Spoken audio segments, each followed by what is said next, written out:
సింగరేణి కార్మికుడు యావరేజ్గా దాదాపుగా ఒక 6 టన్నుల బొగ్గును ఉత్పత్తి చేస్తాడు ప్రతిరోజు. మోడీ గారి లెక్కలు అంటేనేమో టన్నుకి 25,000 రూపాయలు. కానీ మోడీ లెక్కలు కాదు, మనం మామూలు లెక్కలు తీసుకున్నా కూడా టన్నుకు 5,000 పట్టుకున్నా కూడా ఒక్కొక్క కార్మికుడు సింగరేణిలో రోజుకు 30,000 రూపాయలు సంపాదించి తెలంగాణకు ఉల్టా ఇచ్చేటటువంటి పరిస్థితి ఉంటుంది. అంటే సింగరేణి కార్మికుడి చెమటతో తడిచినటువంటి ఆ బొగ్గుకు అంత విలువ ఉన్నది. కానీ సింగరేణి కార్మికులకు మనం ఇచ్చేది చాలా తక్కువనే ఉంటుంది.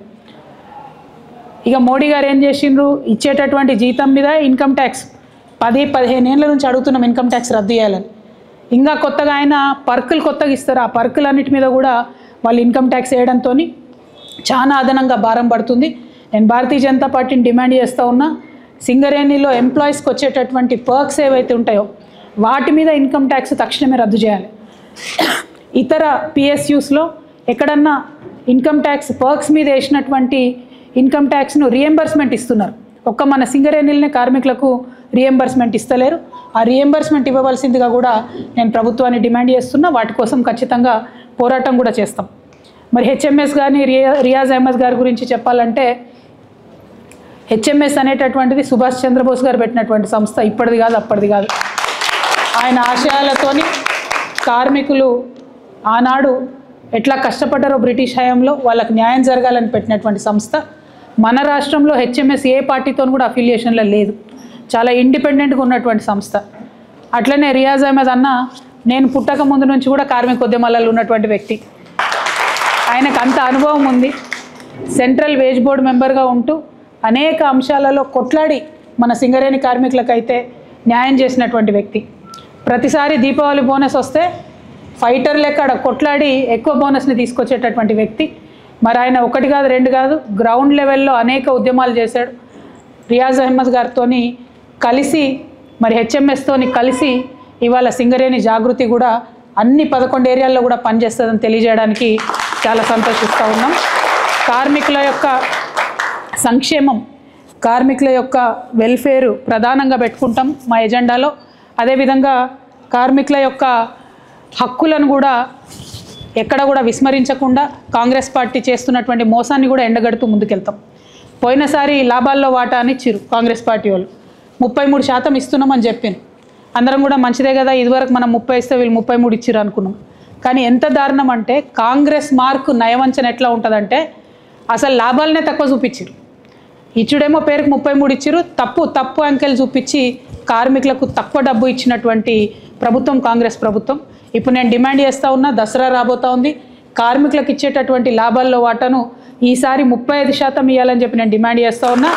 అది కూడా ఉట్టి లెక్కలు కాదు, దొంగ లెక్కలు కాదు, కరెక్ట్ లాభాలు చూపించాలి, కార్మికులకు నిజంగా కూడా లాభం అయ్యేటట్టు చేయాలని చెప్పి నేను డిమాండ్ చేస్తున్నా. అట్లనే కార్మికులలో చాలామంది యువమిత్రులు ఉన్నారు. కేసీఆర్ గారు డిపెండెంట్ ఉద్యోగాలు ఇచ్చిన తర్వాత అనేక మంది యువమిత్రులు ఉన్నారు. వారందరూ కూడా మంచి డిగ్రీస్ చదువుకున్న వాళ్ళు ఉన్నారు. కాబట్టి ఇంటర్నల్ రిక్రూట్మెంట్ వెంటనే చేపట్టాలని కూడా నేను యాజమాన్యాన్ని డిమాండ్ చేస్తూ ఉన్నాను. అట్లనే యంగ్స్టర్స్ వీళ్ళందరూ కూడా చిన్న పిల్లలు ఉన్నారు. ఇదివరకు సింగరేణి స్కూల్స్ అంటే బాగా చెప్పుకొని గౌరవంగా అందరూ కూడా వచ్చినటువంటి పరిస్థితి ఉండే. మరి సెంట్రల్ స్కూల్స్ పెట్టాలి ప్రతి ఏరియాలో అని కూడా ఈ సందర్భంగా నేను డిమాండ్ చేస్తున్నాను. అట్లనే కేసీఆర్ గారు ఉన్నప్పుడు మారుపేర్లు, ఆ మారుపేర్ల విషయంలో లిబరల్గా ఒక నోట్ రాసి ఇచ్చినాం. ఏమని, మీరు చూసి చూడనట్టు పోండి, కార్మికులను ఇబ్బంది పెట్టొద్దు, విజిలెన్స్ ఎంక్వైరీ పేర్లతోని ఉద్యోగాలు తీయొద్దు, వాళ్ళని ఇరిటేట్ చేయొద్దని చెప్తే కేసీఆర్ గారు ముఖ్యమంత్రిగా ఉన్నప్పుడు ఒక్క కార్మికుని కూడా ఇబ్బంది పెట్టలేదు. కానీ కాంగ్రెస్ ప్రభుత్వం వచ్చినాక ఈ అలయాస్ పేర్ల వంకతోని, మారు పేర్ల వంకతోని నా దృష్టిలో వచ్చిన 4-5 కార్మికులను ఇప్పటికే డిస్మిస్ చేసిండ్రు. మేము డిమాండ్ చేస్తూ ఉన్నాం సీఎండీ గారిని, వారికి వెంటనే ఉద్యోగం ఇవ్వండి.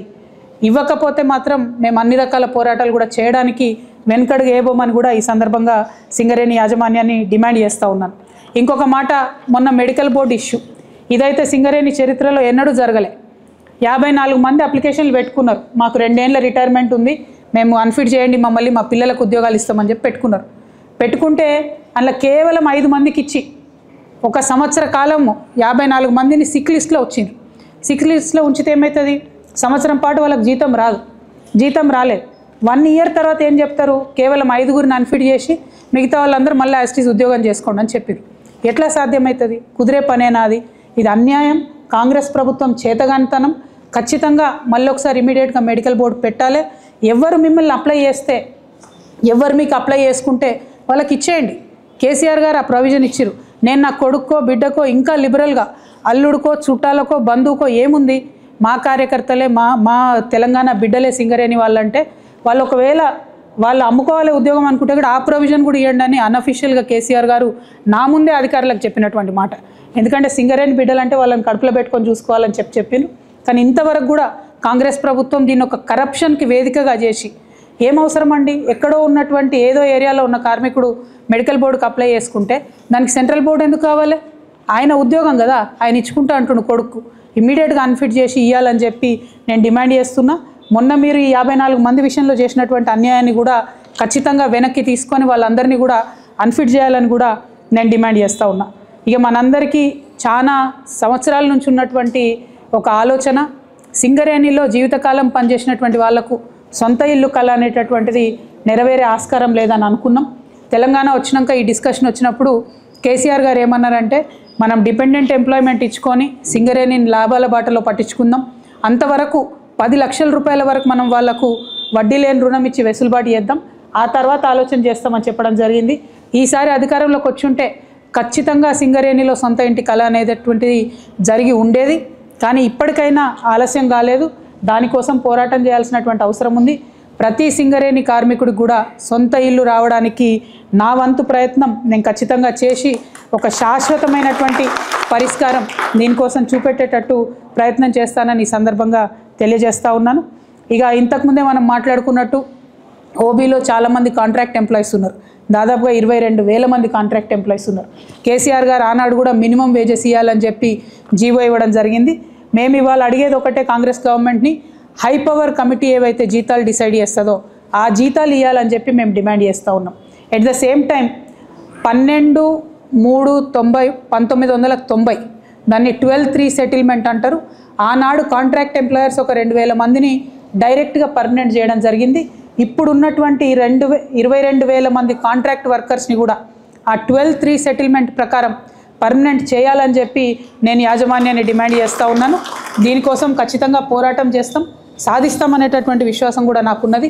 ఇవాళ మనకు సింగరేణికి తోడు మరి హెచ్ఎంఎస్ కూడా కలిసి వచ్చింది కాబట్టి ఖచ్చితంగా ఆ పోరాటంలో ముందుంటాం, విజయం సాధిస్తామని అనుకుంటున్నాం. ఇవాళ సందర్భం చరిత్రలో నిలబడిపోతుంది. ఎందుకోసం అంటే లిబరల్ లెఫ్ట్ సంఘాలన్నీ కూడా కలిసి మరి కార్మికుల కోసం పనిచేయాల్సినటువంటి అవసరం ఇవాళ రాష్ట్రంలో ఏర్పడ్డది. అది కేవలం సింగరేణి కాదు, అనేక రంగాల్లో కూడా కార్మికుల యొక్క హక్కుల్ని హరిస్తూ ఉన్నారు. దానికోసం లిబరల్ లెఫ్ట్ అంతా కూడా దగ్గరికి రావాలి.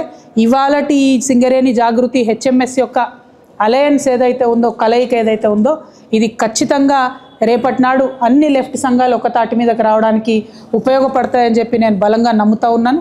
మరి సింగరేణిలో అన్ని ఏరియాస్లో కూడా కోఆర్డినేషన్తో పనిచేయాలని చెప్పి సింగరేణి జాగృతి కార్యకర్తలకు నాయకులకు కూడా చెప్తూ, హెచ్ఎంఎస్ నాయకులకు కార్యకర్తలకు అందరికీ కూడా ఈ సందర్భంగా కృతజ్ఞతలు తెలియజేస్తూ, అల్టిమేట్గా మనందరం కోరుకునేది కూడా సింగరేణి కార్మికులు బాగుండాలి, సింగరేణి సంస్థ బాగుండాలి, లాభాల్లో మనకు మంచి వాటా రావాలి అని చెప్పి కోరుకుంటూ, మరి కార్మిక ఉద్యమంలో అనేక సంవత్సరాలు ఎక్స్పీరియన్స్ ఉన్నటువంటి అన్న రియాజ్ అహ్మద్ గారిని మాట్లాడవలసిందిగా కోరుతాం.